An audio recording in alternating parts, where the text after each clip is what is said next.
Despite many failed attempts from conservatives to bring their ideas to the big screen, there is one movie that has done this so well, that stands the test of time, that 20 years later, you still have people melting down over because it's straight up fascist propaganda. It's freaking problematic. There is a movie which addresses the myth of police brutality, affirmative action, the rise of the managerial state, the domestication and emasculation of the American man, egalitarianism as a project of resentment, a movie where the villain is literally a dysgenic idiot with a dysfunctional childhood, which has made him want to enforce equality upon the world and just kill everybody who he's envious of because he never accepted that he simply wasn't born with the gifts that make society function. And that movie is, of course, Disney-Pixar's 2004 film, The Incredibles. I mentioned this like 3 years ago. People have been asking me to do this ever since. So I figure if this is indeed the last video in the studio, why not? The real crime would be not to finish what we started, and it has now taken me longer to make the Incredibles video than it took Disney-Pixar to make the movie The Incredibles. So I'll give you some general thoughts. We'll go through everything start to finish. I'll give you once again some information about the big plans moving forward at the end of this video. Very important video, by the way. Everything else going on in the world. Incredibles has been out for like 20 years, and no one has come out yet to tell you how to process it correctly. So if anything, this is an exercise in respect for my audience. Yeah, it's all connected, you utter moron. I would not expect you to understand. It's on a mysterious island. Sex trafficking, that woman, where'd she come from? We don't know. He literally tries to kidnap a baby at the end, and it's made by Disney. What did they mean by all of this? Let us find out together. At its core, this is a film about Mr. Incredible, who is punished by society for being exceptional. He's forced into this desk job by this like bureaucratic dystopia that prioritizes procedure over saving lives. And this is essentially a punishment for the deeds that he did that benefited society so much, which no one asked him to do, but he did nonetheless because he knew that it was necessary and right. His son Dash is prohibited from playing sports because he's too talented. And this is enforced, of course, by the mother, who is essentially now the head of the household. The entire family is domesticated, neutered, and policed into submission until they break free and reclaim their identity as supers, until they become who they are, so to speak. And Mr. Incredible does mature over the course of the story. It's not just like, oh, haha, vindicated, just had to wait. No, like he's tested in new ways. You know, he ultimately rises to the occasion, prevails with his family. But essentially, this is a story about the well-meaning exceptional being punished by the envious and bitter unexceptional, about preventing the exceptional from reaching their potential because of procedure, because of norms decided upon by the experts, which are better for the common good, which is to say the masses. And this is a recurring theme throughout the story, like the containment of Mr. Incredible, the frequent contrast between what he's able to do and what he's allowed to do, what he knows he should do versus what he ends up doing because the consequences for following his instincts are bad because of what the society has imposed upon him. We see this with Dash too, what he's able to do versus what he's allowed to do. The guys are long-housed. The society gives the orders after the Marxists burrow their way into the government and media, and then the wife acts as the enforcer against the men in her household. Good men, heroes, law enforcement, they're all neutered by this bureaucracy, the managerial state. This is what James Burnham was trying to warn you about. We have bureaucratized and algorithmically curated everything so that now the competent are subjected to the will and judgment of the incompetent, albeit trained on procedure or whatever. I mean, you've got this guy, he's incredible. They call him Mr. Incredible, and he's forced behind a desk. What the heck? Oh, well, he should be content with that. He needs to stop needing to be the hero. They say this about Mr. Incredible. It's his fragile male ego. He needs to be praised for being the hero, white knight. But Syndrome, who they never criticize or deconstruct, he's quite openly only concerned about that. The attention, the feelings of glory, validation that he's always lacked and therefore pursued. Any intention to help people is only a secondary intention after the fact, and even that is just because he wants to tear down the idea of the super. Not because he wants to elevate people, help them reach their full potential. He wants everyone to be equal because his true desire is for no one to be exceptional, no one to be super. He doesn't want to help people at all. He actually wants to create otherwise non-existent problems for them just so that he can, come in, save the day, pretend to save the day so that everybody praises him, and everybody who was already helping people organically, he wants to kill them because he can't share the spotlight. So his origin is of insecure vengeance against the hierarchy, which is disadvantageous to him as a child, childhood trauma, the whole 9 yards. I mean, what's his endgame? What does he want? Does he want to take over the freaking world? Does he just want freaking power? He's driven by envy and a desire for egalitarianism, which he doesn't value so much as a concept as he does a byproduct of revenge, which is destroying those above him. This is more honest than your typical evil freaking bad guys, childhood trauma, delusions of grandeur. You couldn't write a more left-wing villain. They already wrote him, and it's Syndrome. He wants to kill off all the superheroes and then give the technology to everybody to make them superheroes. This is Bolshevism. This is the Marxist impulse to level natural hierarchies, but because they're incompetent, they can only do this with the power of the state, usually after mobilizing the retarded against people who keep society running, or by artificially enhancing the retarded through things like technology. I have visions of Lenin. I have visions of Mao. And of course, none of this is actually driven by concern for those who aren't so well off. As we see with Syndrome, egalitarianism is resentment in a costume. And he's incompetent. That's part of who he is. He's clumsy. He's not competent. He's an idiot. Whether it's the beginning with the rocket boots, the ending scene with the jet, when he's throwing Mr. Incredible and he sends him off too far, he frequently displays incompetence. Any technological brilliance he may have still does not make him have it. He still does not possess the requisite prowess, the savoir-faire, right? He's not super enough to hang out with the big dogs. And any feelings otherwise that he has, these delusions of grandeur, are only because of technology in modern society, which have changed and adapted through the bureaucracy. That is like ultimately what is allowing him to feel powerful and to do this whole LARP and live out his fantasy, all that stuff. So like all egalitarians, his primary motive is not to help people. It's to get in on the perceived rewards of being elevated on the hierarchy and to punish those who were already there simply for having been there. So there's a lot to get into. This movie was ahead of its time in a lot of ways, like with criticizing the narcissism of Gen Z and especially millennial culture. Everybody has to be special, all of that. It's the first major piece of media that comes to mind as something that directly addressed that, having been released in 2004.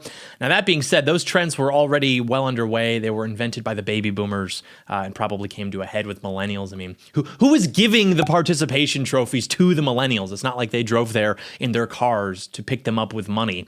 They were children. So yeah, it attacks that. It attacks affirmative action with Dash being benched for being too good, literally not allowed to compete because it wouldn't be fair to everybody else.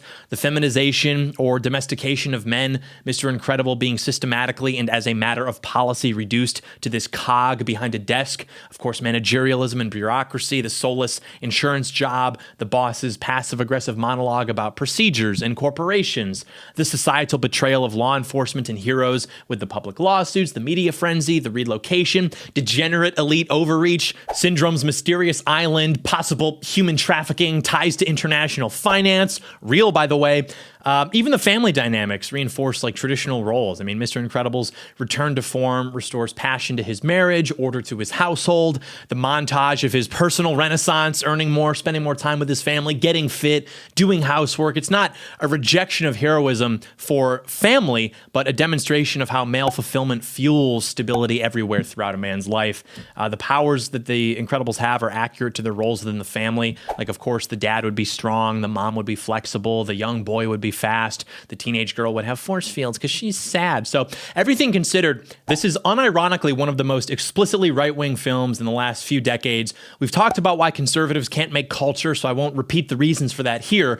But one of the reasons for that, which I'll repeat here, is that conservatives are in business to be conservative. So they have to keep reminding their audience that they're watching a movie that's conservative. It's self-referential. It relies on tropes. It's basically just like bringing to screen an argument that you would have with your liberal relative in the shower in your own imagination where you epically win and they cry and take off on an e-bike. Like they're trying to congratulate you for having conservative opinions. Whereas this movie has extremely right-wing messaging. But for those kind of people, I mean, frankly, it would just kind of go over their head a little bit. You really have to have a high IQ to understand this children's movie. And it hits on everything. You know, again, it's not just like, oh, strength is good, might is right. It hits on affirmative action, the elevation of the managerial class, the neutering and domestication of the American man, the neutering of law enforcement, egalitarianism as a project of resentment. We will get into all of it. But this movie is an example of positive right-wing messaging done well, whereas Beauty and the Beast, that was a bit more circuitous, right? We kind of had to tie that one down. Beauty and the Beast was trying to be subversive. They were trying to make a not right-wing movie, but we redeemed it. We made it implicitly right-wing. Implicitly. This movie is explicitly right-wing. There's no hiding it. It celebrates excellence, hierarchy, strength, good, duty. Like the explicit message of The Incredibles is that not everybody is special, and that's okay. But when you try to deny that, it just makes everybody more miserable. And in fact, the people who are driven to make those adjustments or corrections, to that hierarchy are just like deeply miserable and dysfunctional people who are driven by bitterness and resentment towards their superiors. And that's as far as it goes. And you've even got some ornamental red pills, some winks, Easter eggs, like Mirage. Sex trafficking. I'm telling you, man, Stockholm Syndrome. Also, who's funding this? Like, yeah, they're developing advanced military technology for their secret agenda, but they're not marketing like a value-added product. He says he will in the future. He'll sell his invention. Right now, who's funding this? Even if they had prototypes to sell to other countries, who put up the money for that? Who's he selling it to? The Soviets? Remember when this movie takes place? During the Cold War. International finance once again secretly funding the efforts of the Bolsheviks to wage war on traditional and moral societies. Talk about a tale as old as time. Thank you, Mr. Disney. Because of you, timeless patriot wisdom once again can return to the American living room. It's the little things you pick up. It's the attention to detail that, you watch this movie over the line. Syndrome is S. S stands for sex and sin. Whereas you look at Mr. Incredible's I. That, of course, stands for I love Jesus and doing the right thing. The name syndrome, that's defined as a group of symptoms which consistently cluster together, a condition characterized by a set of associated symptoms. Syndrome, the archetypal communist, we're being warned of this. Childhood trauma, absent or negligent parents let him run around like an idiot, ugly, bitter, bad at everything, cucked. It's all there. There's a lot to unpack. As they say, we may as well get started. So we begin our story with a charming interview sequence with Mr. Incredible, Elastigirl, and cool black guy Frozone. You can see that Mr. Incredible, while great and literally a Superman, ultimately he wants to settle down, he wants to start a family, and you see a little bit of internalized feminism from Elastigirl, but it's nothing too bad, it's not terminal, it's just, playful banter. Women, they get these little ideas in their heads sometimes, but the two of them, they have an endearing back and forth, okay? Intro sequence, very epic. Mr. Incredible, he's in the car. He's that guy. He's well-liked in his community. He stops to help a little old lady. The police admire him, but he's humble enough to say that he's just here to help. Sort of a Gastonian figure in many ways, you could say. He encounters Elastigirl. They talk. Cool. Congrats on the foid, I guess. Now a guy's trying to kill himself by jumping off a skyscraper. Mr. Incredible dives, jumps, saves him. He does. They break the glass, land inside this other skyscraper, and when he saves the guy who is about to splatter on the pavement, he's like, I think you freaking broke something. And Mr. Incredible's like, yeah, well, I think with counseling you'll come to forgive me, which of course does not happen because this guy actually ends up suing Mr. Incredible for ruining his death and injuring him. And this is, of course, a commentary on how we've betrayed our law enforcement in order to bend the knee to those who are hell-bent on self-destruction, literally in this case. How we've broken our backs to save people from their own self-destruction, and instead of thanking us, they attack us. They blame us. They blame us for taking them away from destruction, kicking and screaming. And then the state comes in and sides with them and punishes us for even trying to be nice in the first place. But anyway, now we've got this rather explosive Frenchman, and then Buddy shows up. And of course, it's demanded that Mr. Incredible affirm subjective identities and self-perceptions of his inferiors. My name is Incrediboy. Like he's expected to be polite and indulge in the delusions instead of just being like, sorry, you're not a hero. And Buddy really is a tragic character. I mean, you can hear the desperation in his voice. You don't need to have powers. You can be super without them. You really can't. To be honest, as we learn throughout this story with his character, it's sort of fatalistic. We're joking around, we're being hyperbolic, but this actually is a heartbreaking instance from Buddy. He wants to believe it so badly. He wants to believe that if he just tries hard enough, he can be at the level of the supers, but it's just not true. He's an incredibly intelligent boy. He's inventing technology that's far beyond what the public has seen at this point, to my knowledge. But because he can't be content with those gifts, because he wants to be at the level of the super, he becomes scorned and bitter for the rest of his life. Many such cases. People always say that liberals can't handle the truth. They won't take the red pill. And then the red pill in question is like, well, total IRS revenue actually increases when you cut taxes. Or, well, the CDC found that guns actually save 500,000 lives a year. Here's one. Your biology is fatalistic. That's what you are. Literally, you are your biology. I know that's not all of you, but your brain is an organ just like anything else. It's affected by your genetics, by your prenatal hormone exposure. Your intelligence is approximately as genetically determined as your height. Think of your genetics like tubs of Legos. And when your parents had you, they each took a handful from their tubs of Legos, they put them into your tub, and then some of those come out of your tub and they make you. And then the other Legos just are in your bin. So when you have kids, they may end up having green eyes, even if you had brown eyes or something. Like have brown eyes. My parents had blue and green eyes. There's a less than 1% chance of that happening, but it happened. Likewise, you can have a kid who ends up taller than his parents, but it's very rare, but it can happen. So what I'm telling you is however much a child's adult height is correlated with the height of his parents, that correlation is approximately the same as the correlation between the child's measured intelligence and that of his parents. Blank slate means that genetics is like the fun stuff like hair color and eye color, but when you get into intelligence, temperament, impulse control, ambition, things like that aren't so cut and dry.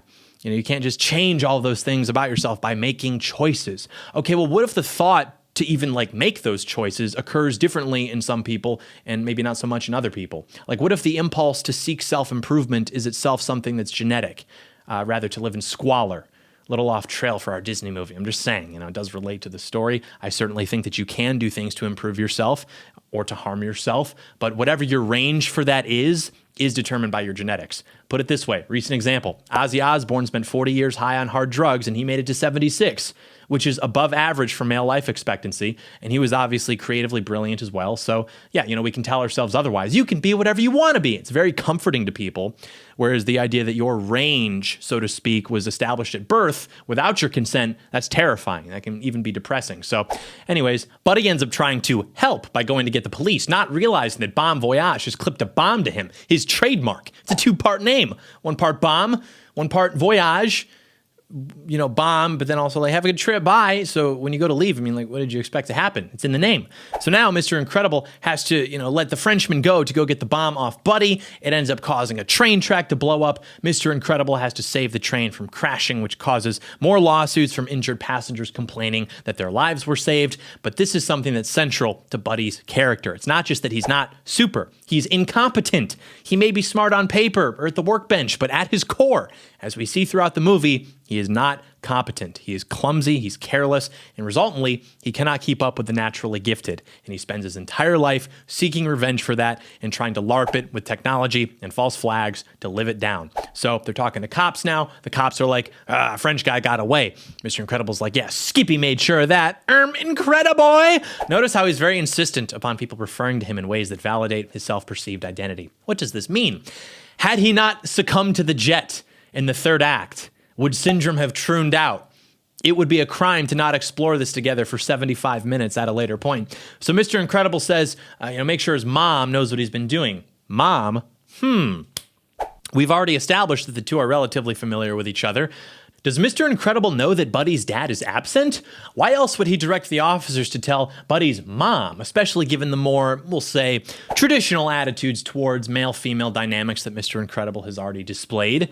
Where is the father? Where's Buddy's dad? Does Buddy see Mr. Incredible as his dad? I mean, he models himself after him, even down to the attire. Is it these feelings of inferiority and rejection that drives him toward bitterness? Literally, yes. We've all seen the movie. He even outlines this at the end. He shows up at their house like, new objective, groom their child. He tries to kidnap Jack, and he's like, oh, I'll be supportive, encouraging, everything that you weren't.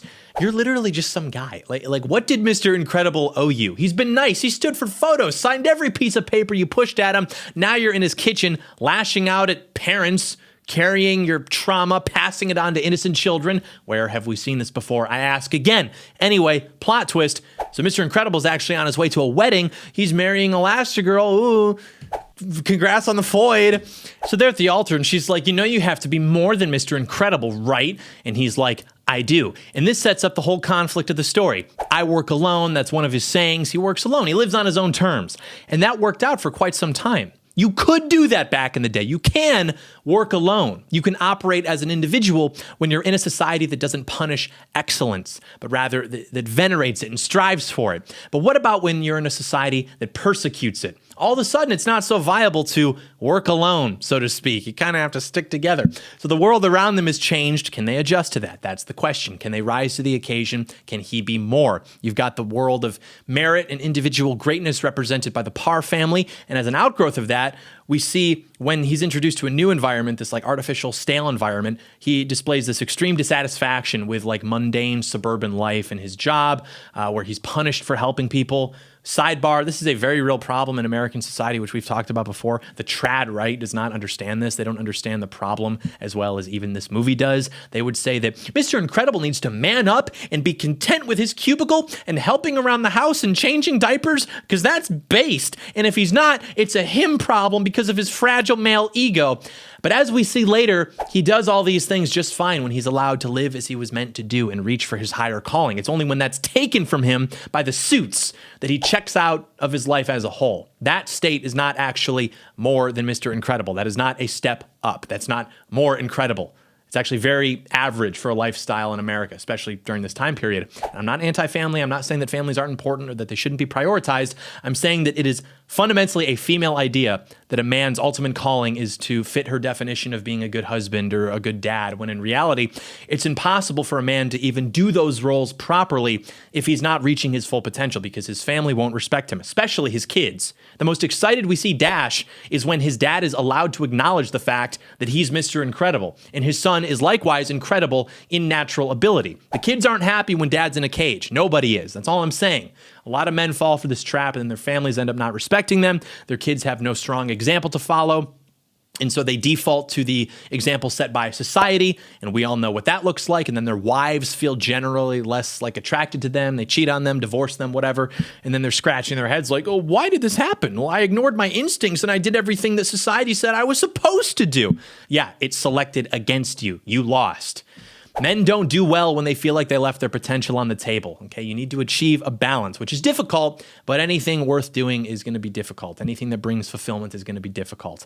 This is the proverbial midlife crisis, right? You don't want that. Leaving stuff on the table causes that.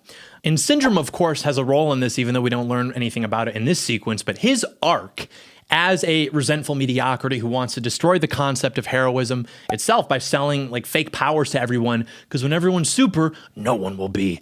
This broader societal critique of bureaucratic systems that suppress excellence, such as the government, insurance companies, public opinion, the struggle between natural excellence and enforced mediocrity, or put another way, the suppression of individual greatness in the name of equality and safety.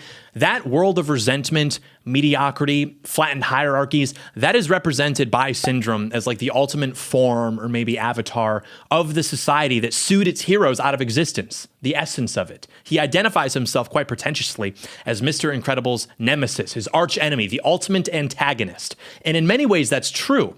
And the supers were defeated and forced to retreat, not because they were defeated in combat or by obsolescence, but because they were forced into submission with documents and procedures and media pressure. And even when Syndrome defeats Mr. Incredible, it's never direct. It's because he freezes him in place with a piece of technology, or he smothers him with the inflatable orbs. Like on paper, you could call that a victory, but in reality, it's very artificial. It's not organic. You can't defeat Mr. Incredible by yourself, and so you have to contain him. You have to castrate him. You have to stack the deck against him. We're supers. What could happen? Quite a lot, actually. Apparently, the lion can be caught off guard by the cunning of the fox. Elastigirl, being a woman, is in some way more conscious of this, I think, than Mr. Incredible. It's bureaucratic suppression of individual excellence, whittling it down with procedures and norms until it's just a nub. This is the Longhouse. This is adjacent to Theater Kid-occupied government. It's Tikagian. So, yeah, pretty much right after the wedding, superheroes are sued by the ungrateful masses for doing their job. The super relocation program has overwhelming public support because of the media. The masses get stirred up by the media, prevent good people from doing their jobs, cashing in on any opportunity they can for payouts and hysteria by crying victim, and of course fundamentally changing the culture through a series of court rulings which restructure the country as a whole. Reading you loud and clear, Mr. Mouse. So Mr. Incredible is now working a desk job for some insurance company. A woman comes in who apparently is the same woman whose cat he saved in the opening sequence, and recognizing that she's in distress, he gives her kind of the inside baseball on how to move forward with her claim in ways that would be beneficial to her, and he is then scolded by his boss, who is a dysgenic manlet freak, for honoring the policies of the company's clients. And this has no bearing on like doing the right thing irrespective of the legal contract. He's not breaking the rules. This is literally just his boss screaming at him for honoring the contracts as they should be honored, since his boss is only concerned about keeping the insurance company maximally profitable. So throughout this whole sequence, Mr. Incredible seems tired, he's despondent, he's totally disinterested in his job and his surroundings, and in fact, the only time he perks up is when he has the opportunity to help the little old lady, to save her, in a sense, or in other words, temporarily return to existing in a state where he could use his full potential to help people rather than be in a zoo, which is what his state is now. He's incubated, he's incapacitated, domesticated. He's not a happy camper, but he's told that he's the problem because he can't just bring himself to find his new life fulfilling. Steady job, wife, kids, house. What's there to complain about?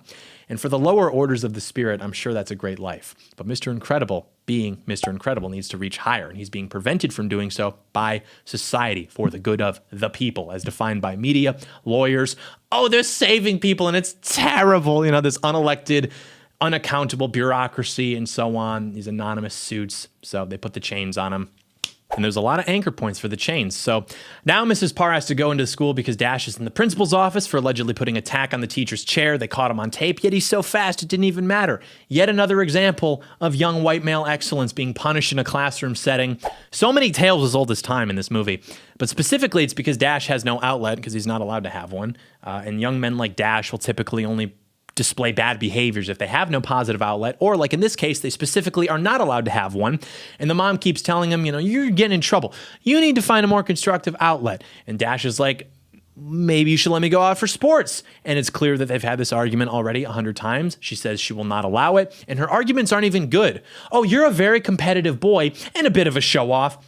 That's your reply to him literally telling you that he's only going to be the best by a tiny bit. Like, he's being very forthcoming with his intentions. Him being competitive and a bit of a show-off, if we even concede that those are problematic within their contexts, are both solved by him winning by a teeny bit, which would be so easy to calculate and execute. And if you know how this movie ends, that's what happens when she finally comes around, comes to her senses. He is the best by a tiny bit. He calculates it. But yeah, it's like, okay, this kid's like, 10? He's already demonstrated enough responsibility with his superpowers to keep it pretty much a secret from everybody, right? Like, if you're 10 and your big indicting action is some mischief, which you're never even caught for, are we supposed to believe that all of the sudden when you're playing sports, you're just going to throw that subtlety away? Like, he's not going to be able to understand how to go hard enough just to win by a teeny bit, but not so much that it attracts the attention of the bureaucrats? Come on. This is the post-war tyranny of the gynocracy, punishing our hero, Dash, for being excellent. The continuation of the internalized feminism from Elastigirl that we saw in the introduction sequence.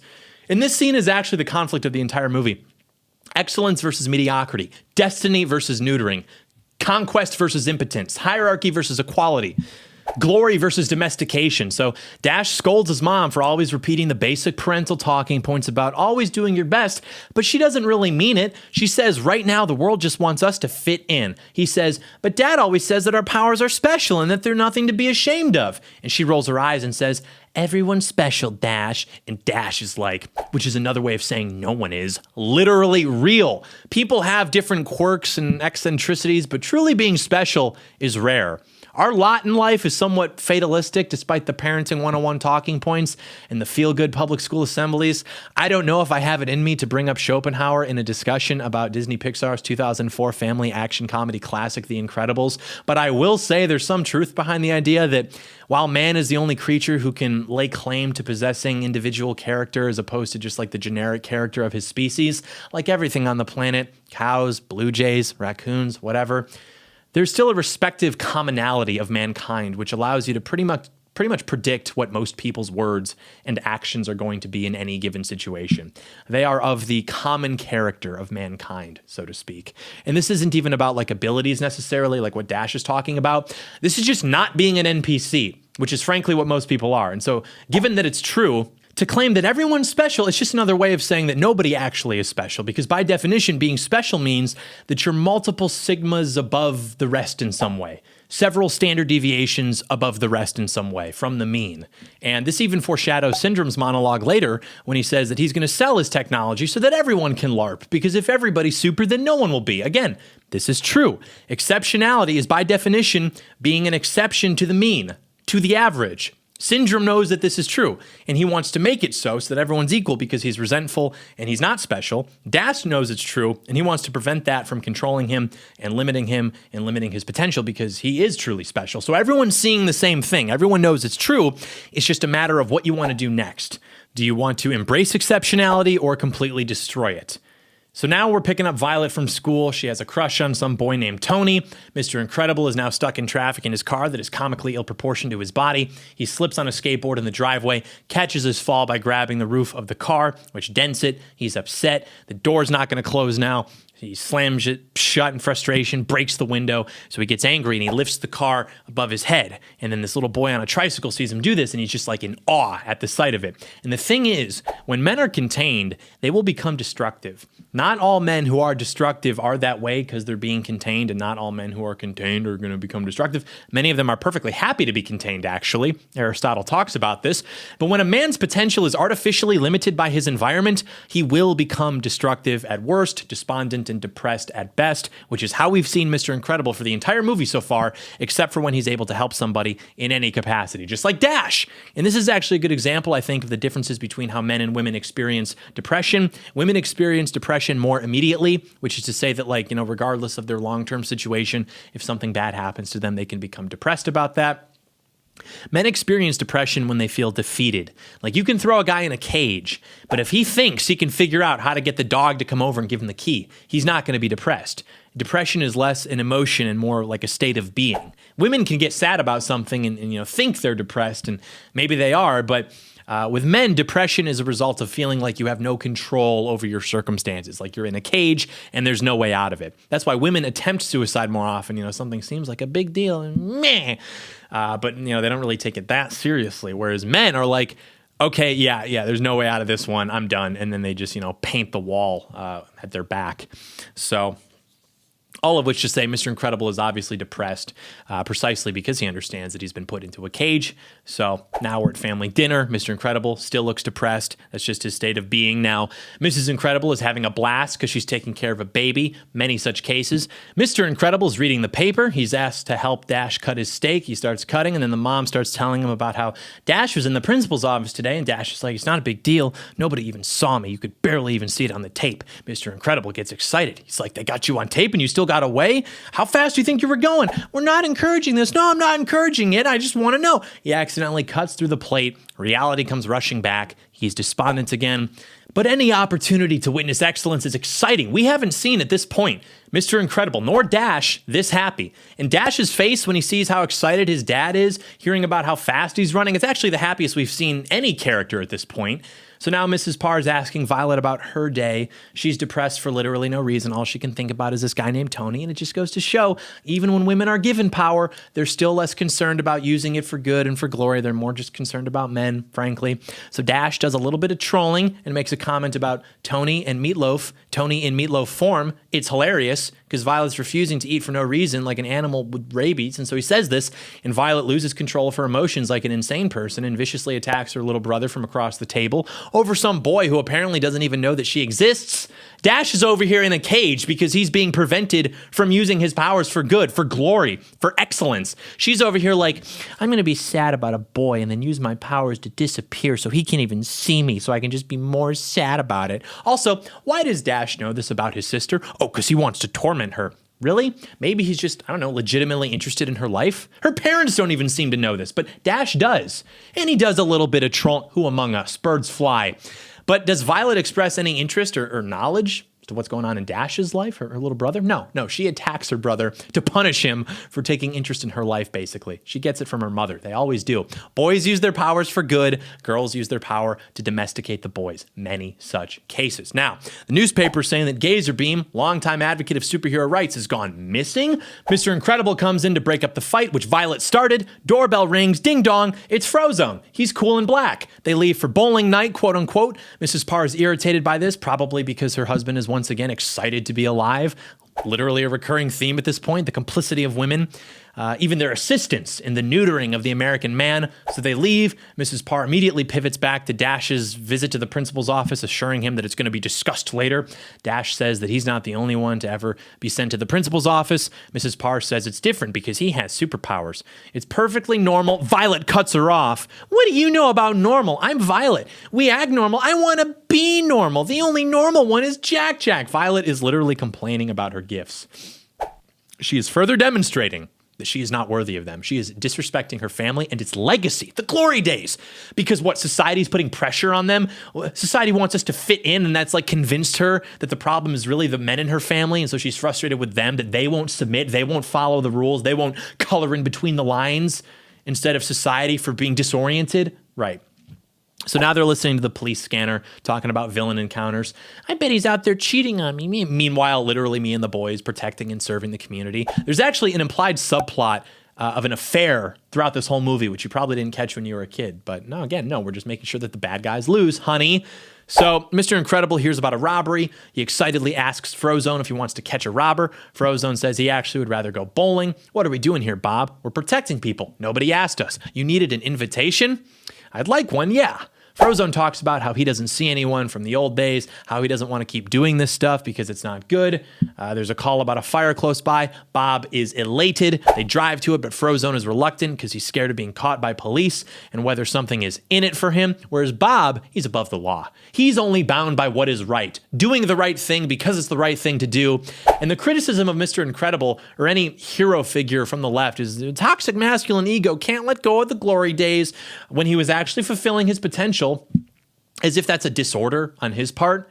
Yeah, not surprising from these people. That is a slave mindset. Explain to me what is fundamentally disordered with lamenting the fact that you have, against your own will even, regressed. He didn't choose to hang up the gloves. He wasn't bad at his job, but nonetheless, he was targeted, and the society that overtook him is apparently not vindicated in doing so. Apparently, great men are still required, and that's the thing. Leftists and all other kinds of women use this as a commentary for modern society, suggesting, well, if men would just let go of their toxic masculinity and follow the rules and color in between the lines, then everything would be fine. But that's not actually true. We've attempted something like that for decades, and look around. No part of this is working. The algorithms cannot deliver justice better. The bureaucracies and the procedures and the experts aren't actually working. In fact, the whole vigilante genre itself is an outgrowth of precisely this degeneration because it presumes the breakdown of the liberal order and its ability to actually deliver justice and preserve order. And it's like, well, maybe he was risking his life for other people every day, but he only did it to make himself feel good, which means he's toxic. Nobody knew who he was. He was completely anonymous. I'm sure he felt a sense of satisfaction from his work, from the praise, but why is that wrong? Why does it feel good when people praise you for sacrificing for them and doing the right thing? Do we not believe in a job well done? Should they not have praised him? Are we supposed to believe that if not for the praise, he would have just quit hero work? Look at me using the vocab. But he's doing it now with Frozone, completely in the shadows. No credit given to anyone. It's a secret, even more so. And you can say, well, he's just trying to relive the glory days for his own ego. And it's like at a certain point, we're just doing mental gymnastics. What even made him start doing hero work? The initial return on investment was probably pretty low. The praise and beloved anonymous identity, that didn't come overnight. Maybe he just finds purpose in saving people because he's uniquely good at it. And you can cynically psychoanalyze that all you want. Like, well, no, it's actually the toxic masculine savior complex. But I've never heard anybody say that who is exceptionally good at anything. Notice how they never cynically psychoanalyze the mediocre or the losers. They never deconstruct that. Those guys always have their hearts in the right place, and they're just a victim of unfair circumstance. But Mr. Incredible, he's the real bad guy because of all these reasons I made up in my head because I'm a fucking idiot. Yeah, slave mentality. By the way, you hate excellence because it mocks your existence. You would have sued Mr. Incredible. You would have worked on Syndrome's Island. Your villain name would have been Dr. Evil Gaywad, and your power would be kissing men on the mouth. Anyway, Frozone now can't use his ice. That's his superpower because he's dehydrated from the fire. The building's about to collapse. They manage to get out, save a bunch of people who they threw over their shoulders, and then they break through the side of the building to safety, but they accidentally end up in a jewelry store, which then triggers the burglar alarm, and the police, who were already at the scene of the fire, they immediately draw their attention to the jewelry store. A cop comes bursting through the door with a gun drawn on Frozone. and Mr. Incredible, and he commands them to freeze. Frozone notices out of the corner of his eye a water cooler, which provides to him an opportunity, so he starts slowly reaching for a cup and filling it with water, even as the cop is screaming at him to freeze. He says, "I'm thirsty." The cop yells again, gun fixed on Frozone, "I said freeze!" Frozone says, "I'm just getting a drink," and keeps going. Disney casually depicting a black guy refusing to cooperate with law enforcement, even for 2004. That's ambitious. That's another thing. This movie takes place in 1962. 1962 in America, you've got a black and white quasi-buddy cop duo. Do you see where this is going? I love it. I don't care. I'm just saying, I think it would be interesting to see these character dynamics explored honestly in later installments. Maybe like a Captain America Civil War kind of thing a few years down the line when all the race riots start breaking out. Then we'll see if Mr. Incredible and Frozone remain more or less on the same page with this whole protecting the community thing. Can you imagine that? You know, it's just like spraying the rioters with fire hoses. All of a sudden the jet stream is just like turned into ice and Frozone is there and he's got like a cool black guy one-liner like, "Let's be cool, gentlemen." Like Frozone is now actively working against inner city riot control and Mr. Incredible shows up and, you know, hey, who knows what happens next? I would like to see that. That would be interesting. That would be good content. But anyways, he takes a sip of the water and then freezes the cop in place so he and Mr. Incredible can escape. They make it back to the car. Mr. Incredible is happy. Frozone stresses that they are not doing that again. It was way too close. Mr. Incredible makes it home. He's humming to himself. He's got a pep in his step for the first time in a while. He treats himself to a piece of delicious chocolate cake. What a fantastic way to end a fantastic day. A fitting reward for a job well done. Naturally, Mrs. Parr ambushes him in the living room, nagging him like, "I thought you'd be back by 11. Mr. Incredible politely reminds her that he said he'd be back later. Now it's later. He's back. What's the problem? Expertly, she then pivots. "I assumed you'd be back later, if you'd be back at all." Mr. Incredible, likewise expertly, decides to pick his battles and disengage from the situation, saying, "Well, okay, I'm back." And obviously you should respect your wife and cherish your wife. Nobody disputes that. I'm not suggesting otherwise, but there is something to be said about how men have been removed from having authority over their households, where now they actually believe that they have to like entertain or even participate in these petty types of disagreements. You actually don't. Why would you ever argue with a woman? She enjoys it. He said he'd be back later. He's back later. She's upset and trying to rationalize it by holding him to some inaccurate standard, but she's really just mad that he wasn't there in general. And she's trying to justify it. Then she pivots to seeing some rubble on his clothes and getting angry at him for doing hero work, which is more understandable. But again, she was looking for this argument the minute he walked in. So he tries to calm her down by sharing a detail of the story because he's open and he communicates with his wife that it's not his fault. The building was coming down anyway. This is a tactical misstep by Bob. She, of course, hysterically interprets the sentence, "The building was coming down anyway," as, "Hello, it's me, your husband, Mr. Incredible. I knocked down a building this evening for fun because I'm a sick guy." And so she's like freaking out. And he's like, "You act like performing a public service is a bad thing." And she, "It is a bad thing. And you put our family at risk. We can't blow cover again, Bob, darn you." Implying that it happened earlier, like 3 years ago or something, which is why they were moving. He says that reliving the glory days is better than pretending that they didn't happen. She says, "Yes, they happened, but this, our family, is what's happening now, Bob, and you're missing it." The thing is, these aren't mutually exclusive. You could say that he's being reckless with the hero work because, you know, if he gets caught, they're going to have to relocate again. But it's not like he's absent. He's not missing it. He does this once a week at night, if that. I'm guessing quite often it really is bowling night. So if the time is spent on bowling, it's fine. But if it's hero work, then all of a sudden it's a problem, which, okay, yes, you know, there's a risk there. But also the way the family life exists now, operating under the guise of ignoring the hero stuff, isn't working either. Mr. Incredible is miserable. Dash is acting out. This causes problems in the marriage and at home. Okay, so what's the solution? Well, if boys just followed the rules and colored in between the lines, then everything would be fine, which means the preferable outcome is to domesticate them and make them miserable, make them act like women. Stable, but miserable. Yeah, no thanks. And we wonder why he's missing it, Bob. We wonder why he's disengaged from it, as if he's defective or something. And so then she pivots to Mr. Incredible not wanting to take time off work to attend Dash's graduation from the 4th grade to the 5th grade. And this isn't even during his like Operation Bowling Night thing once a week that occurs at night. Like this is daytime while he's supposed to be at work providing for the family. So she keeps jumping around trying to justify her general feelings of being upset at her husband for being a patriot. This is what happens when women are in charge. They're upset, but they'll never be able to articulate why.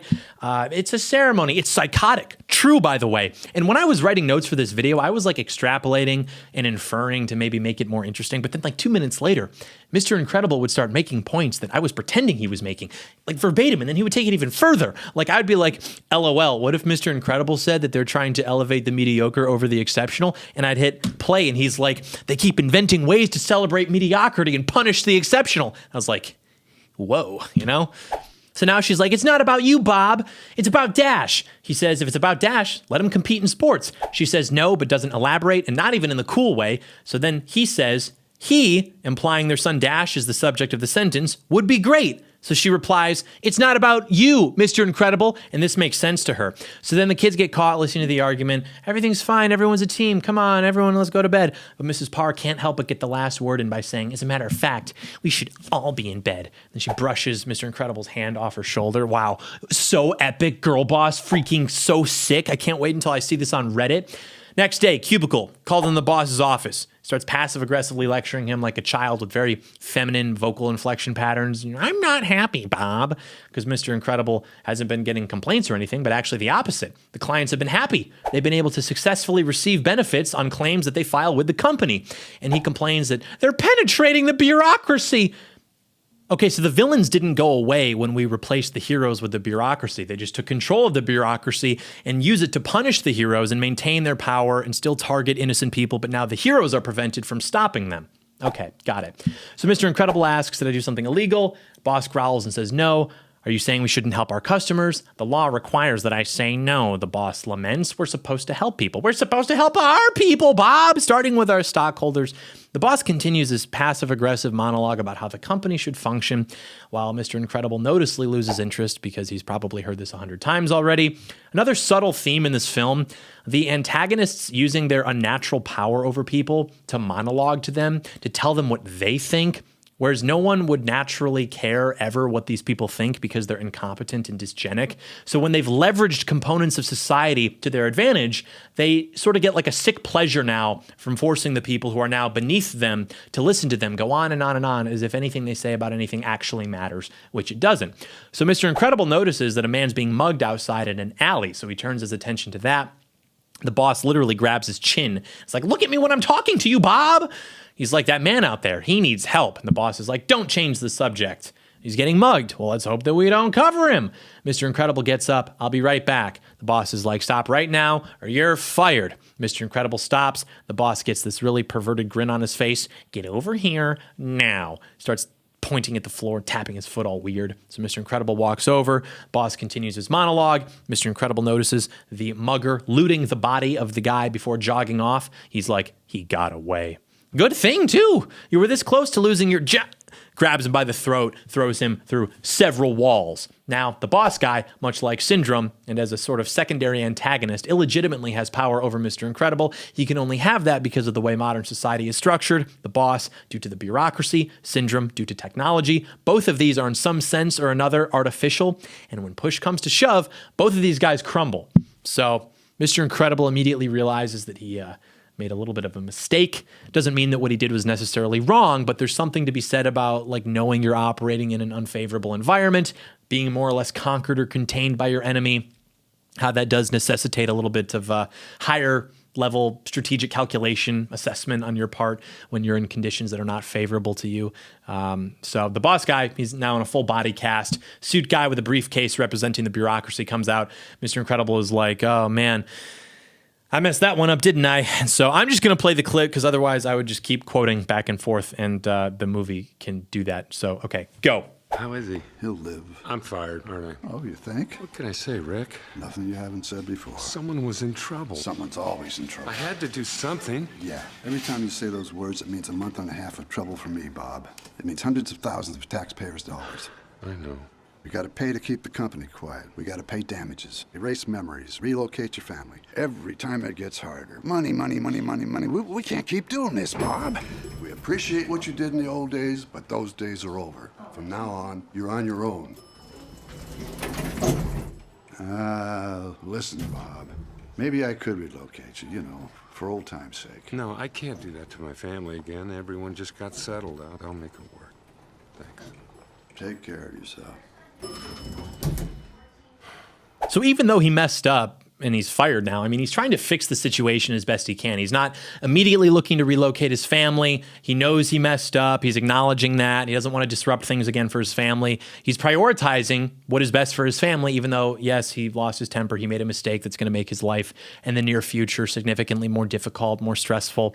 And the guy in the suit, Rick, represents this transition that's occurred in American society. It's no longer as simple as doing the right thing or stopping the bad guy. I mean, everything is about paperwork, tax dollars, filing, formality, bureaucracy. People are unappreciative of Mr. Incredible's efforts because they view them to be archaic and disrespectful to the sophistication of the new processes, which again are not even an obvious improvement or solution to whatever problems came with the old ways. It appears actually that everything has gotten worse, but somehow that was all worth it because, I don't know, we forced the exceptional to regress to the mean. So he gets home, he's in his driveway, steps out of the car, little boy with the big wheel is back.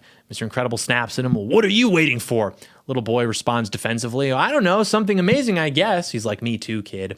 And the little boy, since he's young, hasn't participated in society to such an extent that he's had his sense of wonder and reason just like beaten out of him. Like he still believes in excellence and it excites him and animates him. He lines up for it.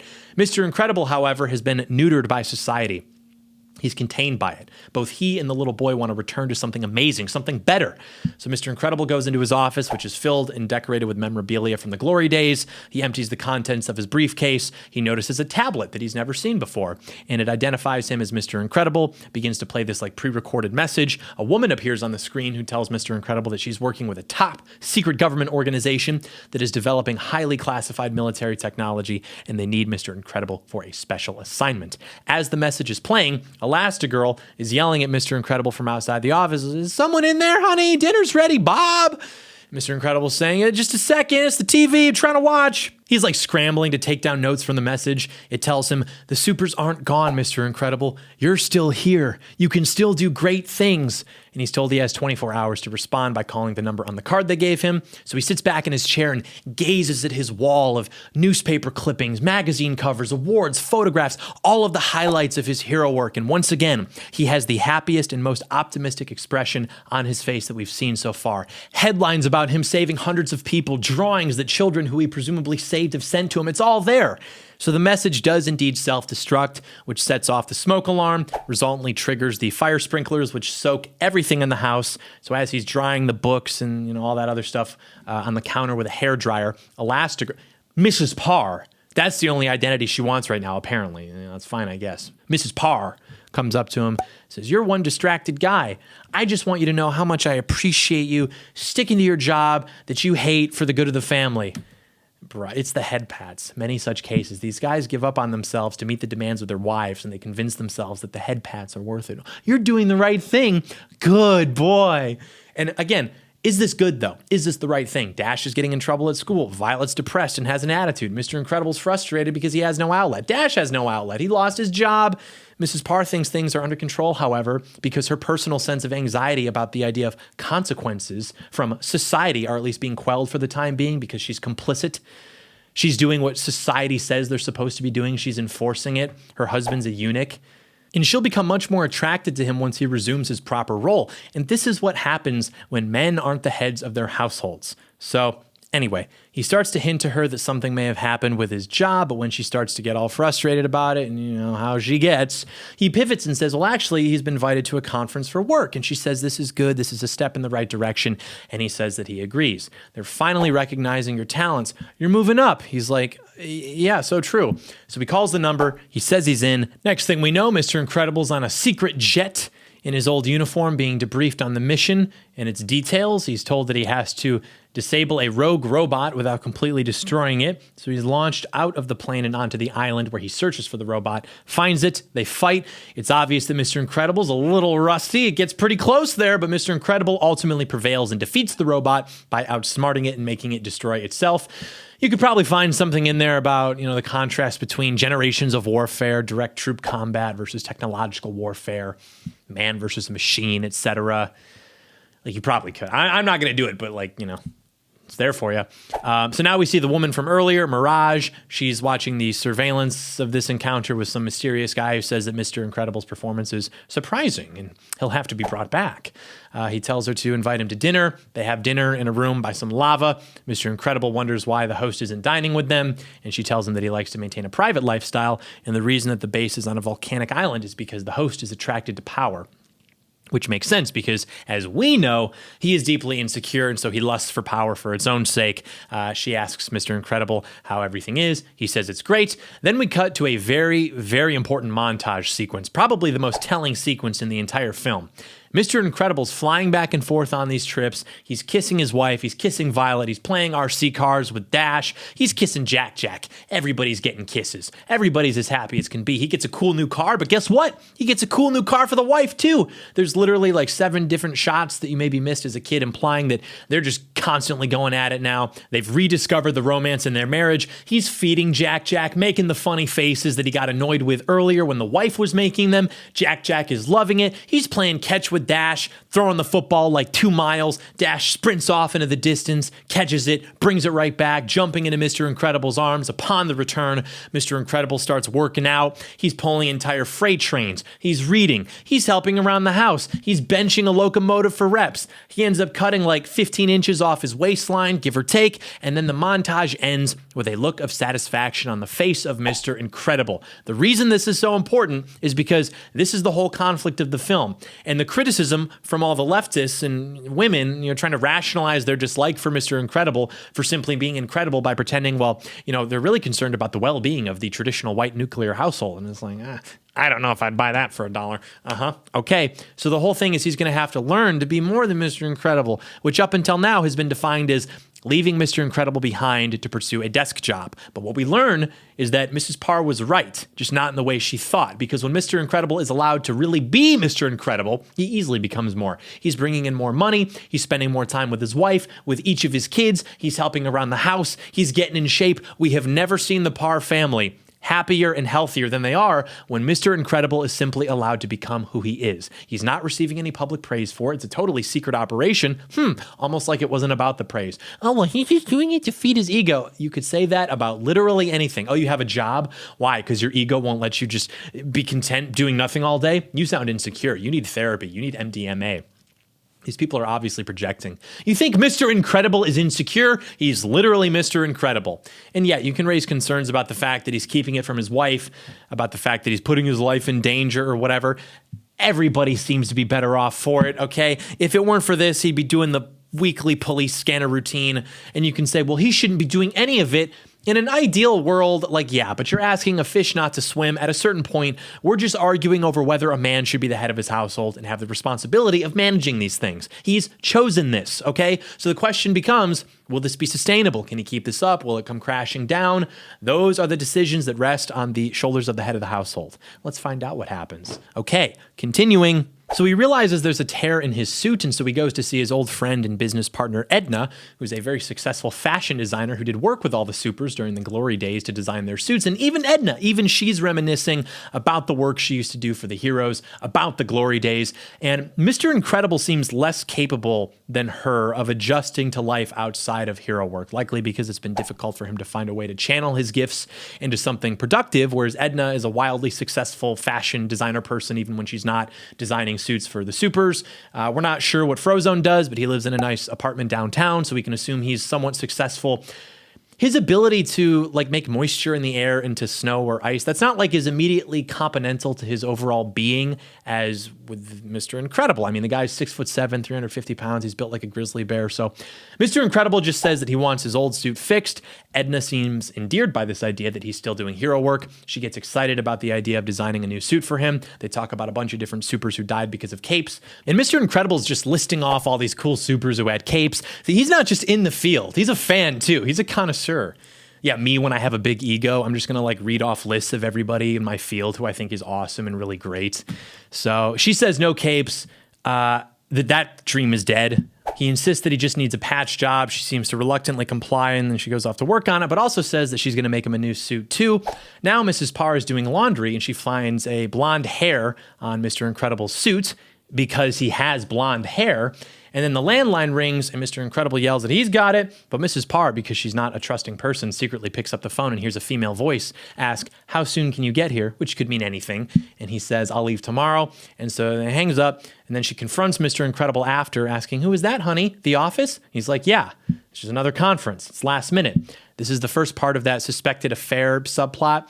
So she sees him off on his trip, tells him how much she loves him. He tells her that he loves her too. They kiss goodbye. He leaves. Now he's in his new suit. He looks great. He's flying on the jet back to the island. He's eating shrimp. He's drinking mimosas. He's living his best life. The jet's going underwater. This island is incredibly sophisticated. Keep in mind, we are still in the 1960s. Again, we must ask, who is funding this?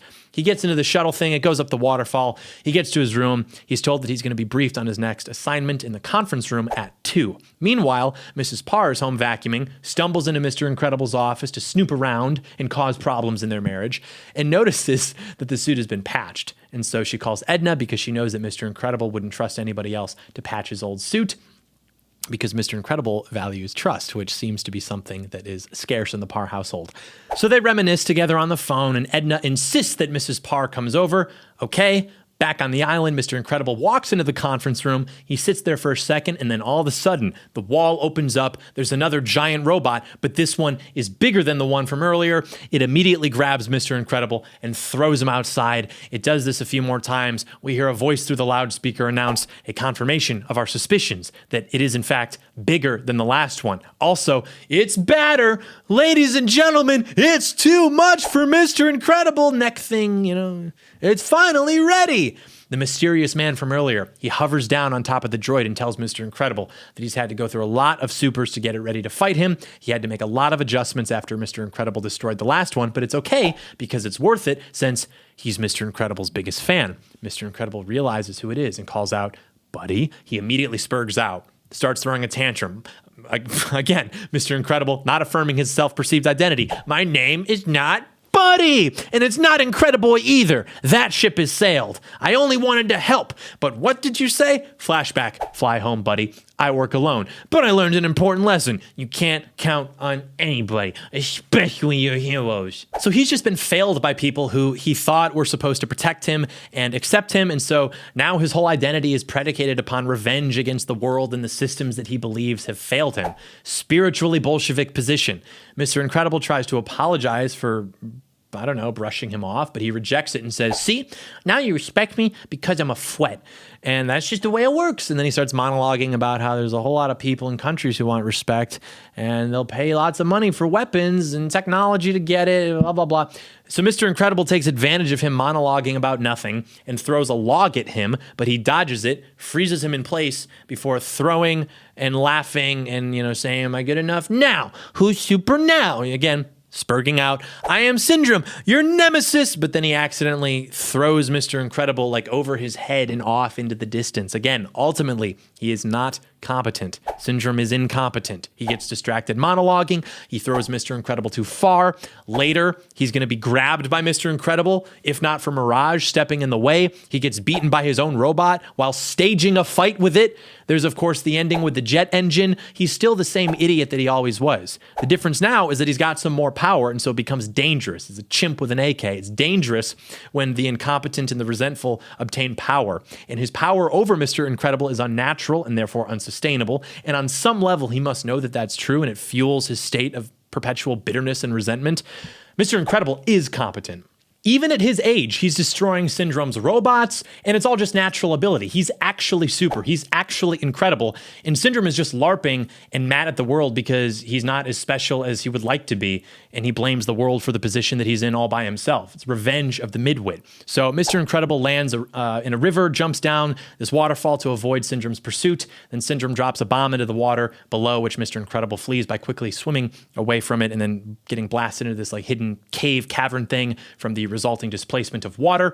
In this cave, Mr. Incredible discovers the skeleton of Gazerbeam, disappeared newspaper guy, another super who he worked with and was friends with back in the day, and it's revealed that his dying action was to carve Kronos into the wall of the cave with his laser vision to help any other supers who may discover his body. But then Syndrome sends this scouting robot to survey the area and confirm that Mr. Incredible is dead. So Mr. Incredible hides behind Gazerbeam's body, and the robot does not detect him, and so it flies back to Syndrome and reports that there is no sign of life, and Mr. Incredible has been terminated, and Syndrome gets this smug look on his face. Again, deceived, outfoxed, he is not competent. His delusions of grandeur are precisely that. They are delusions. Meanwhile, Mrs. Parr goes to see Edna, and Edna begins showing her the new suits that she's designed for the whole family, which include GPS tracking.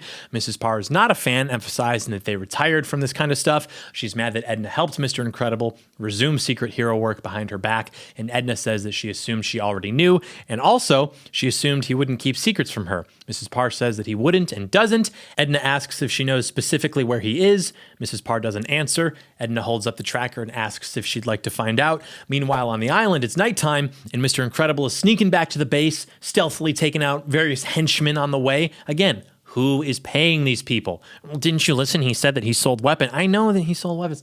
I want to know who funded the prototypes. I have questions. Are these guys, are they true believers? Are they just mercenaries?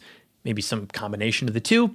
Whatever. So he finds his way into the base without setting off any alarms. He gets back to the dining room with the lava. The lava parts and Mirage is exiting, which provides him an opportunity to sneak in after she leaves, right as the lava is coming back together.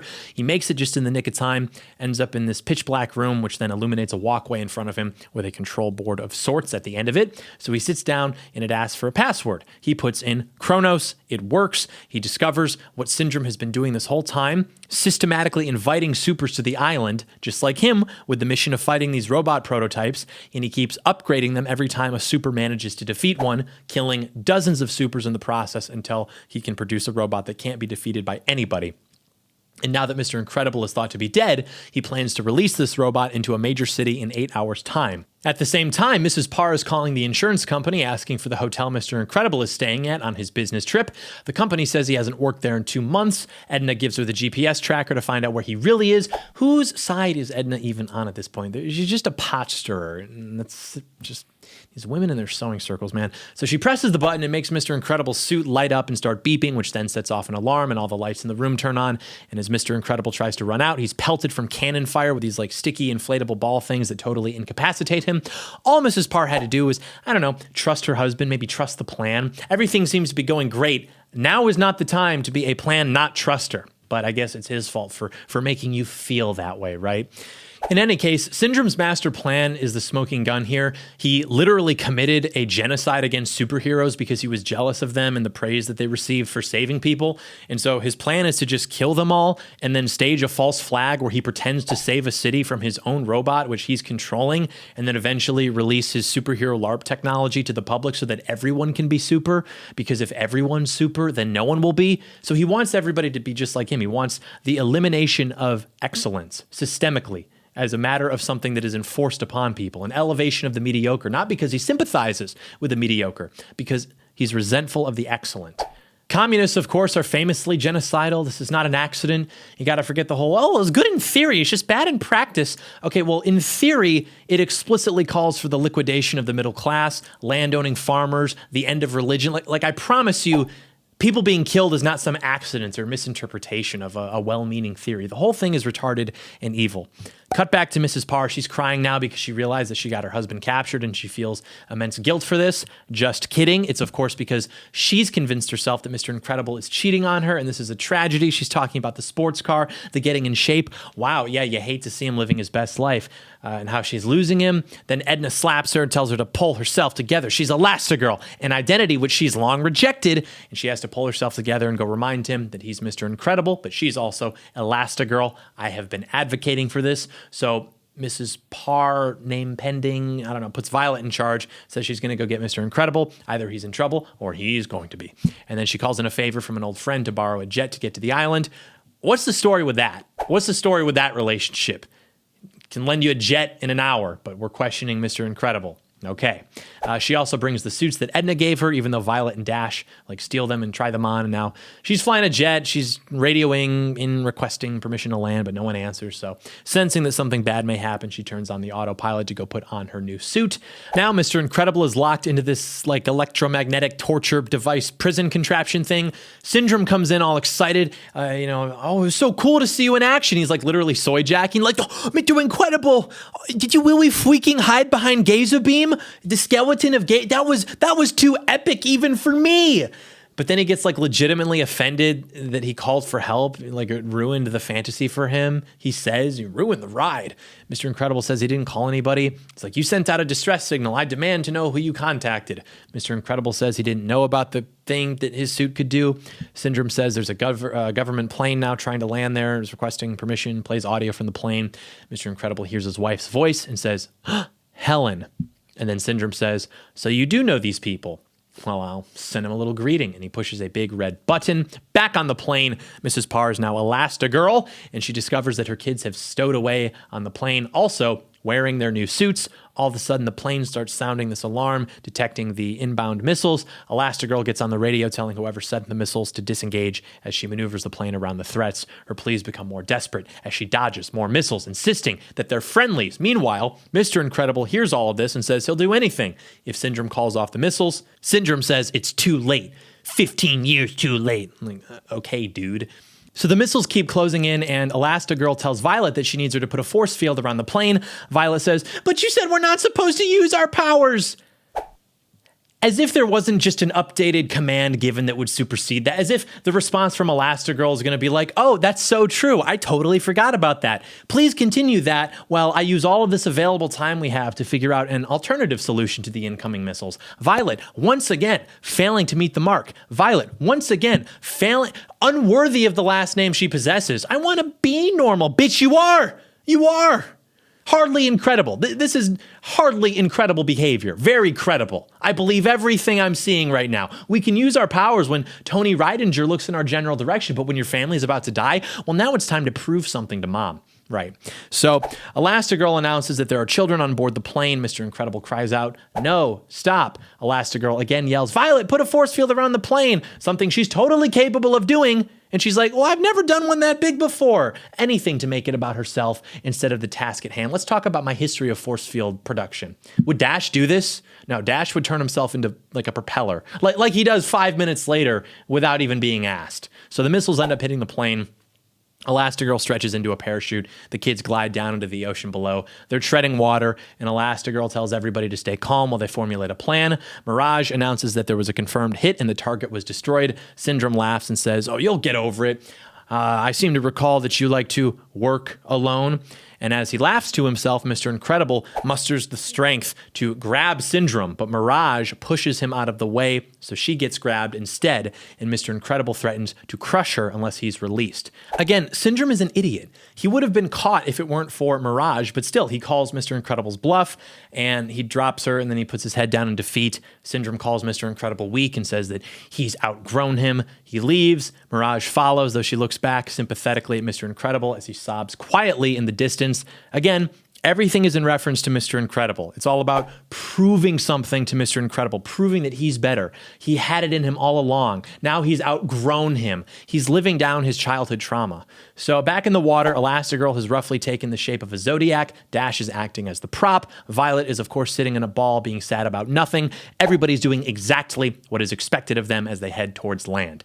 They finally get to shore. Dash is exhausted and collapses on the beach. Elastigirl says, what a trooper. I'm so proud of you. Dash says, so true, Mom. Thanks. Looks very happy with himself. He's finally able to prove himself, use his powers for good. Yeah, there's your outlet, Mom.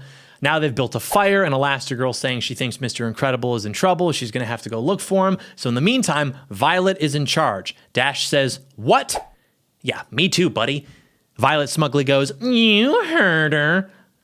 Yeah, great. Okay, so not only is Violet depressed and arguably suicidal, she can't perform when under pressure, but what, because she's older, she gets put in charge? Those are the rules of the Parr residence?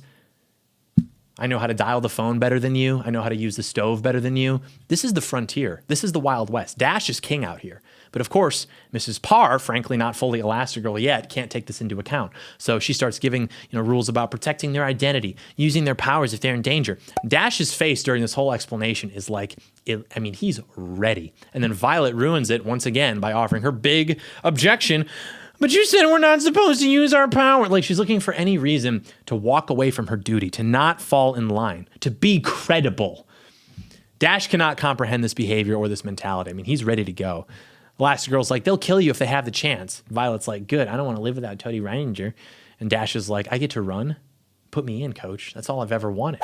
So Elastigirl goes off, but Violet follows her and then apologizes for straight up refusing to protect her family. Elastigirl says it's okay because she shouldn't have expected her to be able to perform competently, which is hilarious.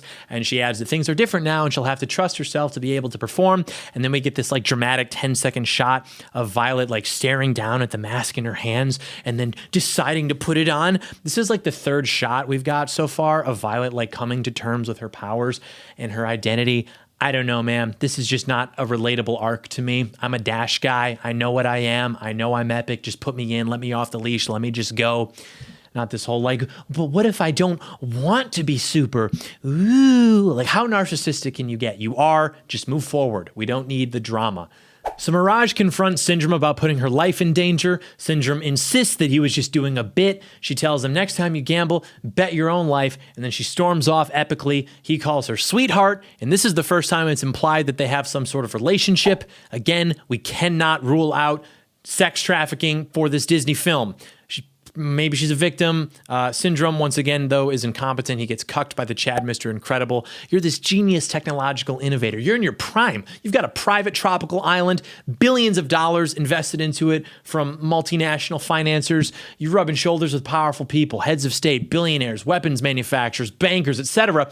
But you're still just this whiny, annoying little bitch. You're not actually competent. You can't actually sustainably inspire loyalty. So Mr. Incredible shows up. This guy's in his 40s. He's totally out of shape. He can't even fit through the chute to get on the island. He's too fat. He can't even complete the first job correctly. He wins the fight. He was told specifically, don't completely destroy the robot. He completely destroys the robot.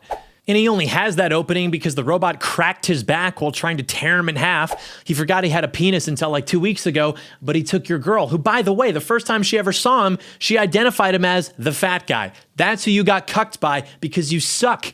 Because not everybody can be super. Yeah, sorry, Skippy. Mr. Incredible gets the girl. All right, so now Elastigirl's sneaking into the base. She takes out a couple bad guys, hides their bodies in the wall. And, for what it's worth, now that I've decided that Violet is the true antagonist of the story, I can kind of ease off the gas a little bit with Elastigirl.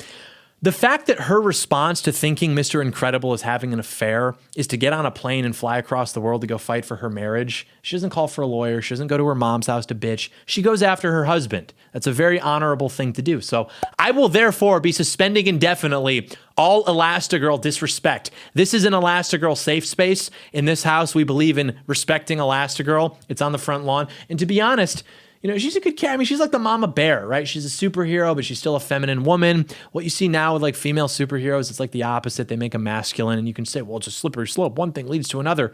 I would caution you in saying that, though. You are towing the perimeter of the Elastigirl safe space, and you don't want to be doing that. So now that Dash and Violet are by the campfire, Dash says he's bored and wants to go explore, so he lights a torch and sets off towards the horizon. So, of course, Violet starts telling him, it's dangerous, you can't do that. As if he has no concept of that, as if he does not literally know that. Are you kidding me? Look at this guy. He's a Northman. He always needs to be heading towards the horizon. He always needs to be navigating and exploring uncharted territory. It's in his blood. So Dash's excellent detective work leads him to this big concrete tunnel that starts lighting up. There's an explosion of fire heading towards them. So he runs off and grabs Violet and leads her out of the path of the fire just in the nick of time. And if he hadn't done that, if he hadn't gone exploring, there's no way that Violet would have lived. Dash maybe would have seen the fire coming and have been able to run out of the way in time, but Violet would not have been able to react in time. She would not have been able to put up her force field. She would have frozen up again. Plus, even then, the force from the fire would have been strong enough to throw her back, throw her into the rock. She's dead. Bye. So Dash saved both of their lives again with his exploration of the unknown. Violet, once again, a liability. Meanwhile, Elastigirl looks inside a control room and figures out that Mr. Incredible is being held in cell block number 13. But what's interesting is we see a bunch of other numbers implying a bunch of other cells that are occupied, but which we never hear anything about. Who's being held in there? Sex trafficking. Also, a rocket launches. This is all happening in U.S. airspace. Nothing was done about it. During the Cold War, by the way, was Senator McCarthy correct? Had our government already been infiltrated by communists who allowed this to happen? Who is paying for this? Mirage goes back to the cell block and frees Mr. Incredible, and as he falls out of the energy hold thing, she tells him, there isn't much time, and he says, no, there isn't. In fact, there's no time at all. And immediately, he starts choking her to death, and now he's monologuing about his struggle, you could say. The Dark Bob arc actualized, punished Mr. Parr, his struggle, and then she tells him his family's fine. Now he's happy, picks her up, smiles, they hug. Uh-oh, Elastigirl walks in. Mirage is like, hello, I'm Mirage. Boom, knocks her out. Mr. Incredible's like, no, he's helping me. No, I'm doing that. They go back and forth. Mr. Incredible starts pulling her towards him while she's trying to stretch her arm out to avoid him, telling her to let go of her. It's a charming sequence. You can't help but smile. Love, right? Mirage tells them that the kids have been detected on the island because they woke up and this robot bird thing declared that they were intruders. So now the whole cavalry is after them. So Mr. and Mrs. Incredible still going back and forth, run off to go save their kids. Nowadays, it would be Mr. Incredible on his knees apologizing and Mrs. Incredible being stoic and epic, but still taking little shots at him or something while ultimately still being in charge of the situation while he just tags along. That's what I appreciate about this. It doesn't make the dynamic more abnormal than it has to be. Yes, they're superheroes who are married, but Elastigirl is still hurt. She's still comfortable expressing that. And Mr. Incredible is acknowledging that, but he's also not dwelling on it. They're acting like a normal married couple. They're behaving like men and women. The movie's not trying to lie to you. It's not trying to subvert anything. It's telling the truth. So now Dash and Violet are running away as the alarm sounds through the jungle, and we simply must emphasize the Dash Parr is white excellence. Elastigirl, she gets lucky, okay, knocks out some bad guys, hides them behind a wall. Dash is a Viking. Dash is a stormtrooper. He's just murdering these people. He's stopping hearts. There are no bodies left to hide when he's done. He does not need to conceal evidence. I watched this part over. Dash kills like 7 people. I'm not saying that's bad. I'm not saying he took it too far. I have not been in that situation before. I'm just saying we should have a conversation about that. Violet disappears. That's great. Half the time she can't even do that. Mr. Incredible kills a robot, barely. Okay, how often is that going to be a problem? In terms of just taking out bad guys, pound for pound, Dash is unmatched. And he's laughing while he does it. It's the sport of it. That's what he meant when he said he wanted to go out for sports. He's causing the hearts of men to explode and burn until they are rocks at like 9 years old. When he's his dad's age, he's going to be a force to be reckoned with. Imagine Dash during the Rodney King police chase, canonically in 29 years' time. Yeah, we clocked a vehicle going about 120 on the freeway. License plate identifies driver Rodney King. Exercise caution. He's currently on parole for an armed robbery conviction a couple years ago where he beat a store owner with a metal pole. Meanwhile, Dash is at home with the family. He hears it on the police scanner, which he's listening to, and he's allowed to because he's the head of his household. Who's he married to? Who was hot in the 1990s? I have no idea. Just picture an attractive woman. Wow, holy rocket, right? Okay. So yeah, he gets after him. Dash easily catches up to insane, crazy person Rodney King and handles the situation. It doesn't turn into a big thing. There's no resisting arrest, no beatings, no videotape, no PR crisis super relocation program. Just another bad guy stopped and a job well done. LA riot status prevented.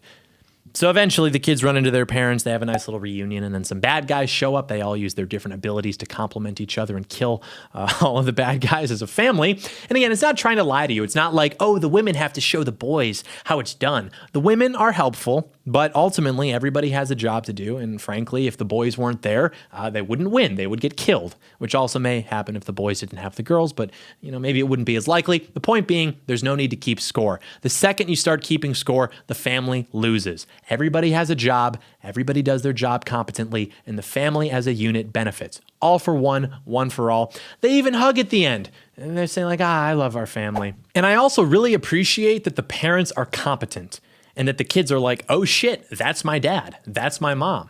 Because typically what happens is media likes to do the whole, oh, the parents aren't as competent as the kids. The kids are the ones who really get this stuff, which I'm sure is an appealing or popular message when you're making media for children. But there's a lot of great children's media that doesn't do that. And so my suspicion is that it's done to subvert a child's confidence in their parents. Maybe kids start to think of their parents as unintelligent, untrustworthy, ignorant. It's a way of priming kids to reject the values of their parents and to turn them against their parents and to assimilate them into the values of the mainstream media. We know what that is.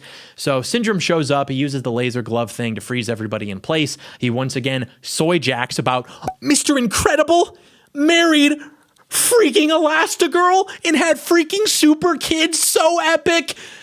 We must remember, at his core, he is just a rogue, scorned fanboy. Again, I will simply play the clip. The ship's unique design suggests there were no fatalities. Huh?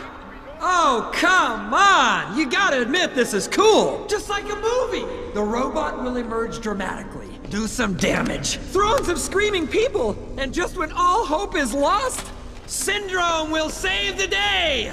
I'll be a bigger hero than you ever were. You mean you killed off real heroes so that you could pretend to be one? Oh, I'm real. Real enough to defeat you! And I did it without your precious gifts, your oh-so-special powers.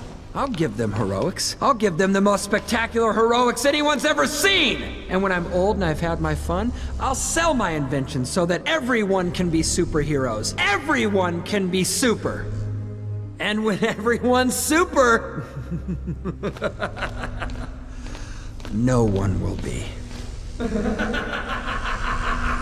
I did it without your special gifts, your oh-so-special powers. He's deconstructing it. He's picking it apart and pretending that they're not actually special and that it's basically just an accident that the Incredibles are awarded a higher status. They achieved it illegitimately. It was socially constructed or something. And since it's too painful to accept that he's excluded from this, he convinces himself that actually he can run things too just as well as they can.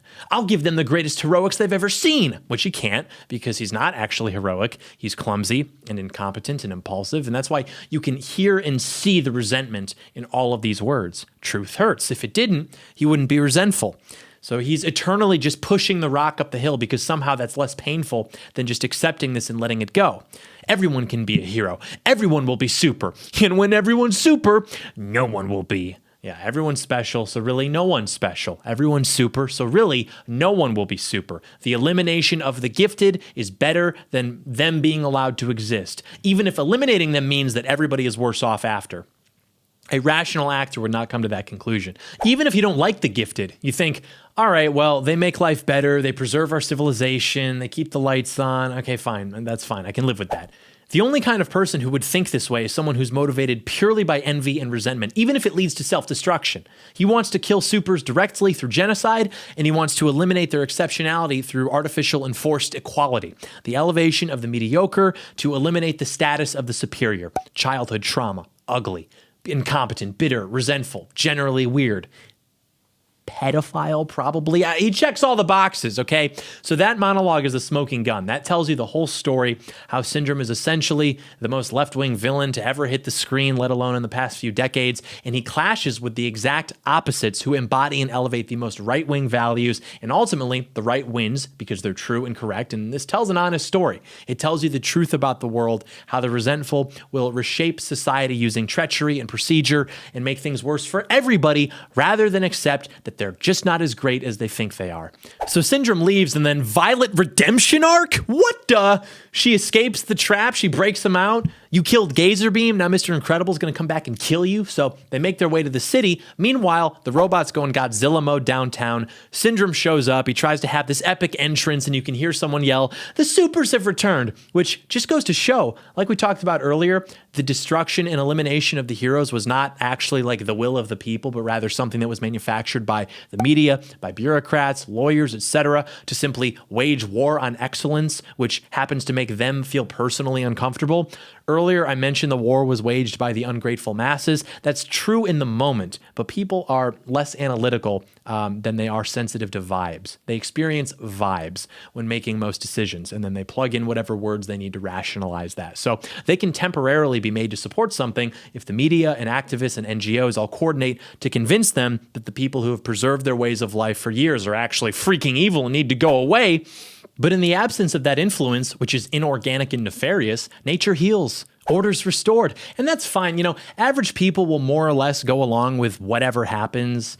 They've got their own problems to focus on in their own lives, their own day-to-day. But when they think the heroes are returning, they're excited. They're nostalgic. Is that Byronic? No, Byronic had a different outfit. So the people actually like excellence, or at least they don't really have a problem with it. It's only bureaucracy and systems which are started and run by the resentful minority that can actually imprison them and domesticate them and justify this in the name of equality or procedure or whatever, and then tell the people. So the people don't recognize Syndrome. They're not affirming his identity.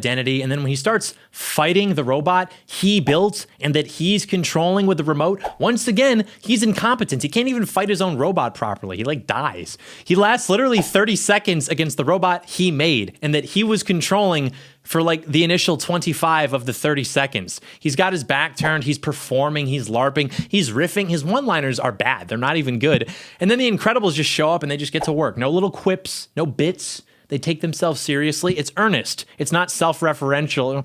The Omnidroid's right behind me, isn't it? No. It's not having characters do things that are necessarily unlike or transgressive to their gender. It's just cool. It just works. It's not lying to you. So the Incredibles and their temporary ally, cool black guy, again, it's 1962. That hourglass has been flipped and placed. We'll see what happens.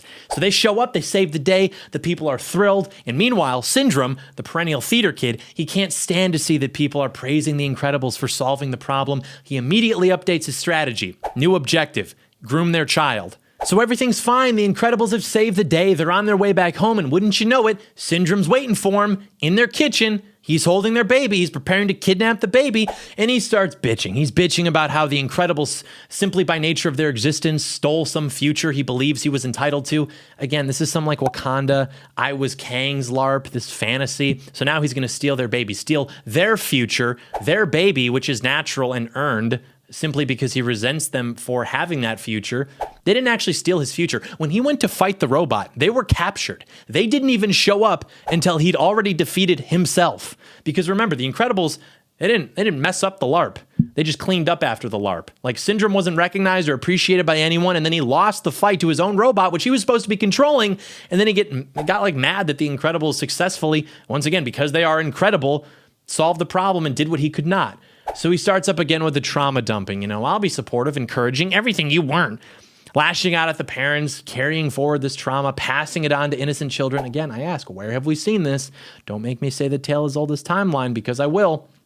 Syndrome trying to take a baby to a mysterious island on his private jet. Thanks for the heads up, Disney. Who else was being stored in those cell blocks? So he takes off. He ends up losing the fight to the baby. He lands safely. He's got the opportunity to take off, but he can't keep his mouth shut. Starts theater kid monologuing again, gets hit by a car, caught in his own jet engine because of his own cape, and dies like a dog. At no point in the story was he competent enough to go up against the Incredibles by himself, and he resented it until the end. He needed the crutches of technology and bureaucracy and illusion and treachery, but when the chips were down, he couldn't get across the finish line. So everything blows up, and Violet shields the family from the debris with a force field. Mrs. Incredible says, "That's my girl. Look at that. Arc complete. Violet redeemed." This is a story about a girl. Now we fast forward, families all together at the track. Violet comes to terms with her identity, like I told her to. She's doing great. Tony asks her on a date. Dash is doing sports. I also advocated for this. I'm a guy who solves problems. He wins. Trophy secured. They're leaving together as a big happy family.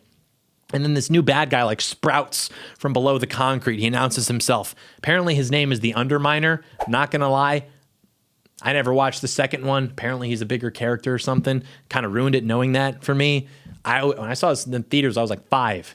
My brain was trying to assign the audio it was hearing to words it was familiar with. So I always thought that line was, "Behold, the end of my arm," because he's outstretching his arm. Same thing in the jungle scene when Violet puts the force field around him when they're running, and Dash is like, "How are you doing that?" And she's like, "I don't know." I guess he says, "Whatever you're doing, don't stop." But I always heard that line as, why you're always doing dumb stuff. Just just giving it to her, which I guess makes sense because it was objectively helpful that she was doing that. But at the time, I was like, so true, King. Girls are dumb. But yeah, he says, behold, the Underminer, and he's like a bad guy or something. And I do appreciate how he doesn't have some like gay little spiteful motive about how people were mean to him because of the end of his arm, you know? And he couldn't keep up or something, and now he has to genocide everybody better than him and then wear their corpses like a costume and LARP to get public approval. Underminer just shows up. He states his name, and he simply declares war on peace and happiness. He's a gentleman, he's a professional, and I appreciate the craftsmanship, I guess. It's the brevity of the approach, which is lacking these days, you know? And the family, they're already masked up. They're already masked up, and they're ready to go. And who are they looking at? Who... You tell me. They're all looking at Mr. Incredible, the restored patriarch of the family, for direction. And he gives the green light, roll credits. Oh, it turns out we can have it all. It turns out we can be a family. We can be incredible. We can win races, all of it. Turns out these artificial barriers which were imposed upon us by society to domesticate us into the blueprint of the median person, we're just paper tigers, and we can just do whatever we want and not be impeded by the efforts of the resentful and the maladjusted and the mediocre. Hierarchy is good and natural, and egalitarianism is bad and unnatural. Thank you, Walt Disney. That is so true. I wonder if you have any other interesting political opinions. Hey guys, if you like this video, leave it a thumbs up, leave it a comment, subscribe to the channel, turn on post notifications so that you are notified when I post, and share the video with a friend. Please let me know what you thought about this story of the antagonistic Violet and Syndrome and the bureaucracy and all this evil stuff going against our young warrior Dash. Remember, excellence is dashing in Mr. Incredible and all this. What a ride it's been. I had so much to say about this Disney movie. You wouldn't even believe it. Okay, I know that I said that we would talk about the big changes, so I reiterate that I will explain everything in full detail, probably at the end of the year. I simply don't have time now.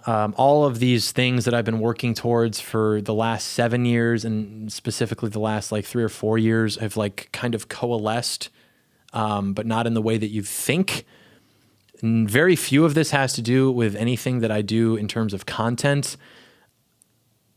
Everything I do is trying to move the ball down the field in terms of our political project, which is the will of the American people, sovereignty, nationalism, America first, mass deportations, disengagement from the Middle East, all of that. If you're at all familiar with my catalog of content, you sort of know what I'm about. So everything I've done is trying to forward that. Now, a lot of that is, well, maybe not a lot, but some of that is content. Sometimes there is actually content, believe it or not. And then a lot of that is also offline, but it is all related to that goal. And so the content stuff is basically the extent to which most people are familiar with me, especially you if you're watching this. Then there are other things that I've been working on, and all these things have kind of been moving in different directions and growing and overlapping into sort of where I'm at now, where a lot of very good doors have opened up for me. And again, you're going to hear this as, oh, he must be talking about this. Or must be, you have no idea what I'm talking about. And maybe I'll explain it to you in total, complete detail, but you have no idea what I'm talking about, which is fine. You don't have to. I don't need to, we don't need to take victory laps in terms of that. Like, I don't care. I don't need to outline, my accomplishments, because when people on the internet are nice to me, I like it. I like when people are like, hey, good content, but it's not the point. Our goal is anonymous, so to speak. But anyway, so I've got all these things that are going on, and as a result, part of that is going to bleed into this operation and this content, and you'll see kind of what that's looking like as we go forward. I think you're really going to like it. I'm really excited about it. I have a lot of content plans that are going to be coming to fruition. I think it strikes a very good balance, sort of the model that I came up with there. But the impetus behind that, like why those changes are happening, is because all these other things that have absolutely nothing to do with, my online content have sort of flowered to an extent that requires I make a change in the content, which is going to sound crazy because I have uploaded so inconsistently that the idea that there would need to be a change, which requires me kind of taking a step back to focus on other projects, which is not exactly how I would phrase this, but if that's the inference, that's like kind of hilarious because I already post so infrequently anyway, but it's because I've got these other stuff going on. So the last few months have been the busiest months of my adult life. People forget, dude, I graduated high school in May 2018, and 5 months later, in October, I was at this desk, not at this desk, but at the larger one at the time. And so my entire adult life has been defined by this. And so things are very, very, very, very, very good right now in terms of sort of the fruits of this whole operation, anything I've done in that time period. And again, I'm going to explain all of that later, but I can't do it now because I feel like it would be nice to give you a full, complete explanation of sort of everything I've been working on, how that's whatever. My attitudes, my changing attitudes towards, not really politics. I haven't changed any of my political opinions. I know that, I'm so sorry. This is going to sound so cryptic. Again, you're just going to have to trust the plan. And if you don't want to trust the plan, the door's right there. But I haven't changed any of my political attitudes. I've gotten further cemented into them, and I can explain them better. And I've formed a very coherent worldview where I can explain everything without having any wires crossed or contradictions. So I don't think anything's changed there, but my attitude towards a lot of things has changed just because it's like sort of followed itself, if that makes sense. A lot of the ideas have like grown into themselves, and I've followed certain ideas to their natural conclusions. And so as a result, I kind of have to adjust a lot of sort of the strategy for, what I consider my whole operation to be in terms of how media works, how content works, what the goal is, who we're trying to influence, what kind of audience we want, stuff like that. So again, this is totally incoherent. It's not designed to be coherent. It's just designed to tell you that at some point we will be addressing all of this in perfect detail. But for now, everybody and their mother was like, when's the Incredibles video coming out? So I figure if this is indeed the last video in this studio, it may as well be the Incredibles video, right? We have a good time. I hope we had a good time. I had fun talking about a Disney movie. Of course, why would I not?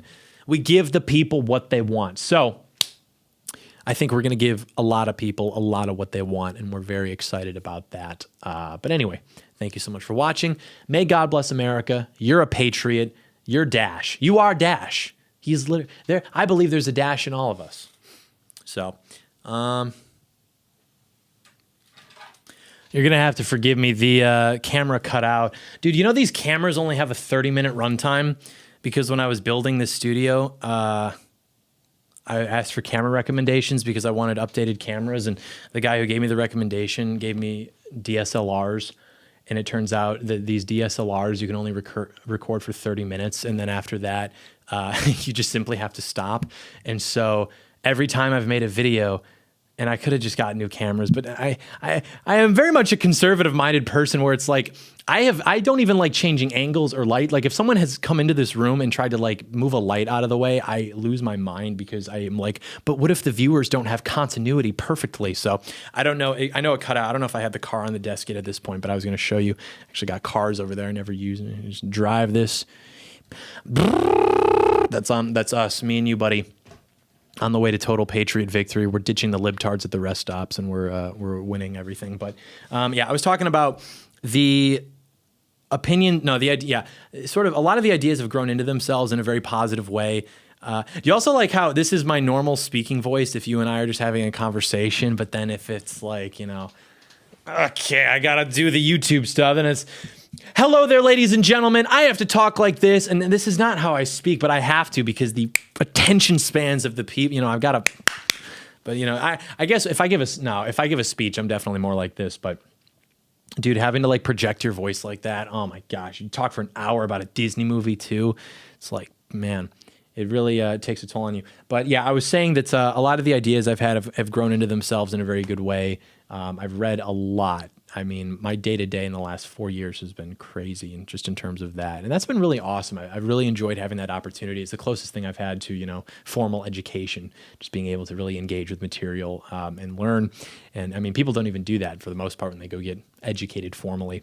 But so I was talking about that. Yeah. So a lot of the things that I've just learned, though, in terms of how, this works, being my job, what I'm supposed to be doing, the audiences I'm supposed to be capturing, content models, types of content, stuff like that. That's all changed. And so there was a plan I've had for years to kind of like align those understandings with the content that I'm making, but then the content I was making was already so inconsistent. It's like, okay, I need sort of a point of inflection, I guess, or some sort of, trigger to actually pull the trigger on that.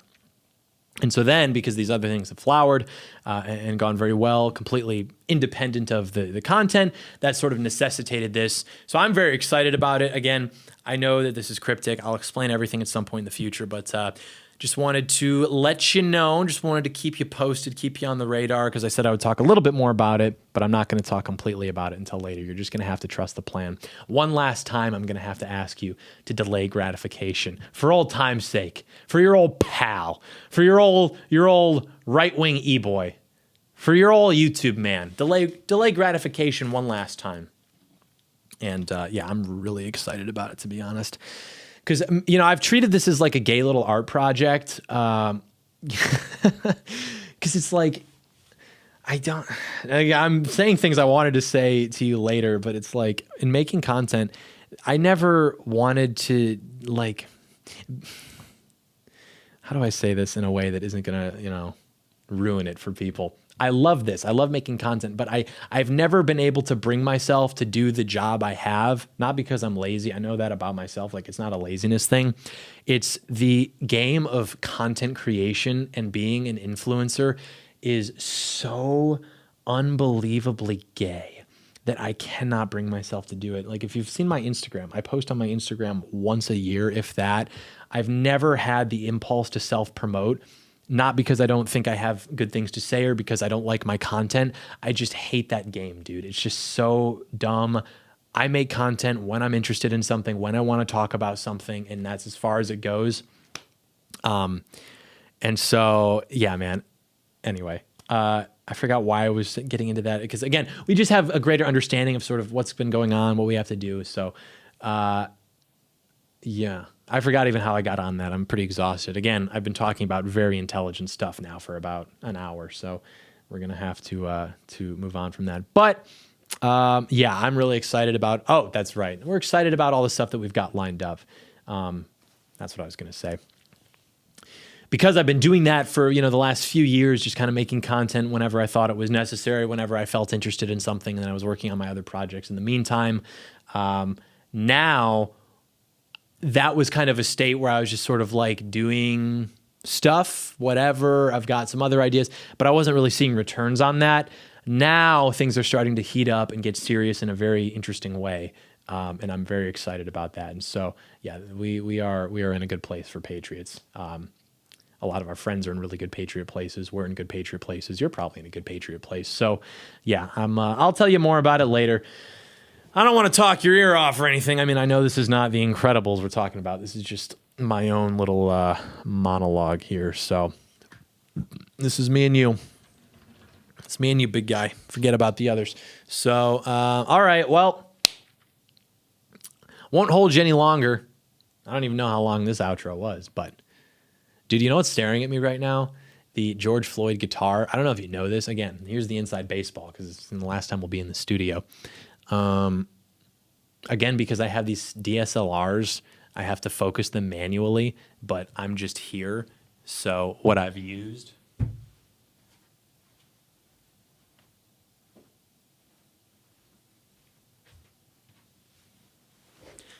has been my guitar with a George Floyd conservative shirt on it, which you may remember. And I simply put this in the chair and then focus it like until the face is in focus. But this is here because you may remember the famous tribute by guitarist of Blink-182 Tom DeLonge to George Floyd. I don't even remember. Oh, well, I guess I'm getting it. Yeah. No, wait. That's it. Yeah. You got to play the hits.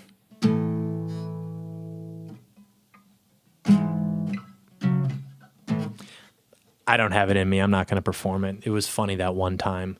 You know, you don't want to beat these things to death. But anyway, all right. I'll get you out of here. Thank you so much for watching. God bless you. God bless your family. Yeah, let's continue our walk together into the great American century, and we'll see you soon. Love you. Bye-bye.